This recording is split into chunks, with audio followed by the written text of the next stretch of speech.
Ever felt like your partner doesn't appreciate the things you do? You're there, putting in the effort to show your love, but it seems like they just don't get it. It's like love is a message written in a language they don't know how to read. Sounds strange, right? But this happens in so many relationships. Let me tell you about Sarah and Mark, a couple that's a perfect example of this. Sarah values quality time. For her, feeling loved means sharing dedicated moments, talking, watching a movie together, or just enjoying each other's company. But what does Mark do? He spends long hours at work believing that by securing their financial future, he's showing how much he cares. To him, that's love in the form of acts of service.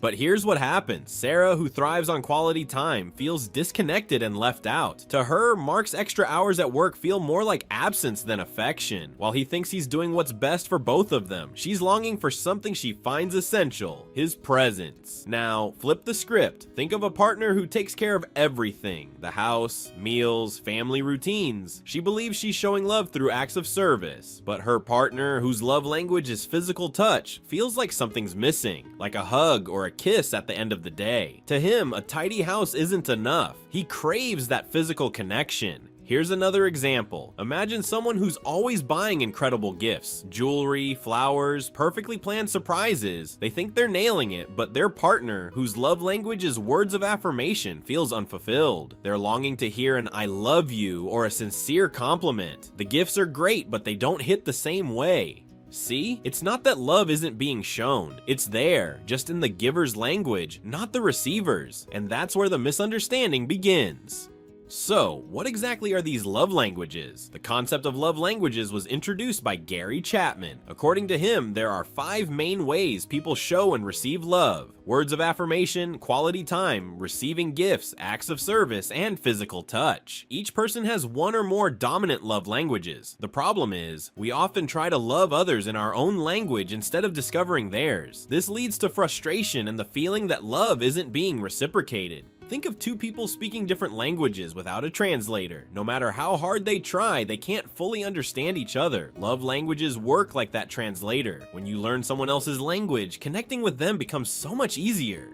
Take Mark and Lisa's case. Mark is the practical type. For him, cooking, cleaning, and helping around the house are the best ways to show love. Lisa, on the other hand, craves loving words and compliments. She wants to hear things like, "You look amazing today," or "Thank you for everything you do." Mark thinks he's doing everything right, but Lisa feels like something's missing. Why? Because they're speaking different love languages. Once they learned to recognize these differences, Mark started using words of affirmation, while Lisa began to appreciate his acts of service more. Small changes made a huge transformation in their relationship, and the same can happen for you.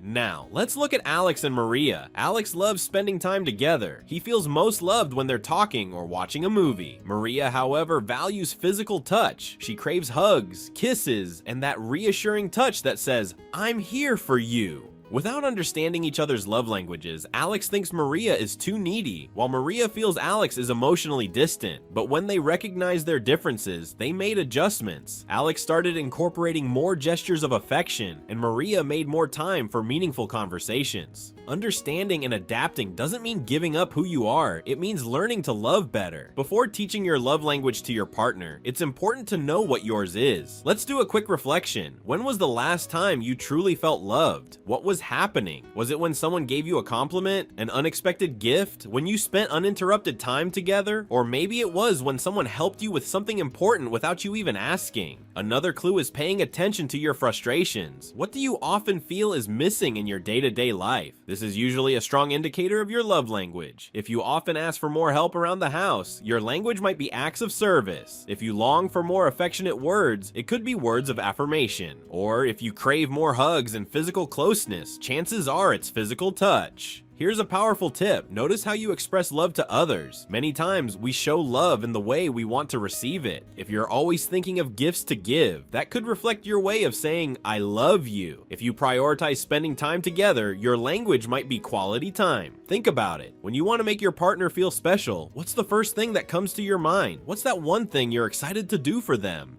Let me tell you something interesting. Some people are multilingual in love. This means they don't have just one dominant love language, but instead combine several ways of giving and receiving love. It's like having more than one native language. It gives you the flexibility to connect with others in different ways. It's amazing, but it does add a little bit of complexity. Think of it like this. It's like loving burgers and fries equally. If you get one or the other, great, you're happy. But if you have both together, even better, right? Love languages work the same way. When one is met, you feel loved. But when multiple languages are combined, the connection becomes even more special. Being multilingual in love also means you can adapt more easily to your partner's needs. If they value more than one love language, you have the chance to mix things up and keep them surprised. Imagine offering words of affirmation while spending quality time together, or combining thoughtful gifts with acts of service. These combinations can create an even stronger bond. Here's another interesting fact. Love languages can change over time. Take Emily and Jack, for example. When they first started dating, physical touch was their primary love language. Hugs and kisses were essential for them, but then life shifted. After having kids, Emily realized she needed a different kind of connection. Acts of service started to speak louder to her. Things like helping with chores or taking care of the kids. Jack noticed this and adapted. He still kept the physical gestures, but he also started showing love in more practical ways. This is what we call a shift in love languages. Sometimes the way we perceive love changes depending on our life stage, and that's completely normal. During high-pressure times like raising young kids, something like acts of service might become more important. In calmer periods, quality time or physical touch might take center stage again. Recognizing these changes and talking about them is key. Healthy relationships evolve with life's different phases. If you notice that your love language has changed or that your partner's has shifted, don't be afraid to start that conversation. The sooner you adjust your expectations together, the easier it'll be to keep your connection strong. Now that you know your love language, how do you teach it to your partner? The first step is to pick the right moment. Don't try to have this conversation in the middle of an argument or when both of you are tired. Find a calm moment when you can talk without feeling rushed. Next, explain your needs clearly and positively. For example, instead of saying, "You never help me with anything," try something like, "I feel really appreciated when you do things that make my day easier." See how much the tone changes. Sarah, from our earlier example, might say to Mark, "I really admire how hard you work for us, but what makes me feel most connected to you are those moments when we're together without distractions." This kind of approach opens the door for understanding without making the other person feel blamed. Here's a powerful tip for discussing sensitive topics with your partner. Think about what you want to say from your perspective first. Go over it in your mind, everything you'd like to express, then write it down. Once it's written, rewrite those thoughts as if your partner were saying them to you. How would you want to hear it? This simple step can transform the conversation and lead to real progress in your relationship. And don't forget to ask your partner about their love language too. This is a two-way street, and understanding each other is a big part of the process. So now that you know all about love languages, what's your next move? Are you planning a special dinner, dropping an unexpected compliment, or maybe giving that 10-second hug that can turn the whole day around? Love is always there, but sometimes it just needs a little nudge to be understood. And if you enjoyed this video, you know what to do. Hit that like button, share it with a friend who needs to decode love in their relationship, and subscribe to the channel for more tips like this. Oh, and don't forget to drop a comment below. What's your love language? See you in the next video. Go out there and let love find you.